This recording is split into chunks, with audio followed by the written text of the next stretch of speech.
વેરાવળ વાલ્મીક સમાજના પ્રમુખ હું નારાયણ બાપુ। અમારો સમાજ ઘણા વર્ષોથી ભારતીય જનતા પાર્ટી સાથે જોડાયેલો છે અને અમે બધા જોડાયેલા છે। એના અનુસંધાને અમે ઘણા વખત ભારતીય જનતા પાર્ટીને ખૂબ મહેનત કરીને ચૂંટીને લઈ આવ્યા છે। અમારા સમાજમાં વોટિંગનું ધોરણ પણ અમે સુધારેલું છે અને કોઈ પણ સમયે અમે પાર્ટીને કોઈ દિવસ ખર્ચ આપ્યો નથી। જ્યારે જ્યારે બી કંઈ પૈસા વાપરવાની વાત આવે ત્યારે પણ બી અમે સમાજ તરફથી વાપર્યા છે, પણ પાર્ટીને કોઈ દિવસ ખર્ચ કરવા દીધો નથી।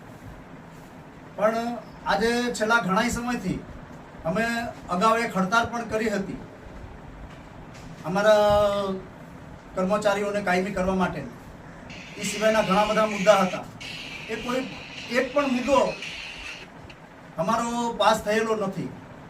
અને આજ જ્યારે ચૂંટણીની બાબત આવી ત્યારે અમે ટિકિટ માંગેલી હતી અને એ ટિકિટ માંગેલી હોવા છતાંય અમારા લગભગ ઓછામાં ઓછા 2000થી વધારે વોટિંગ છે અને વેરાવળની અંદર જેના 200-300 વોટિંગ થતા હોય એવા લોકોને પણ ટિકિટ આપી છે અને અમારા 2000 જેટલા વોટિંગ થતા હોય છતાં પણ બી અમને આજે ટિકિટ નથી આપી।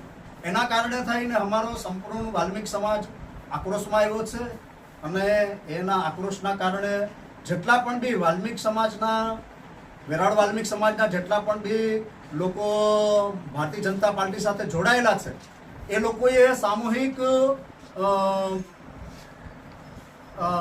રાજીનામું આપેલું છે અને અમે પણ બી આ જે સ્વરાજની જે ચૂંટણી છે એનો અમે સંપૂર્ણ રીતે અમે એનો બહિષ્કાર કરીએ છીએ।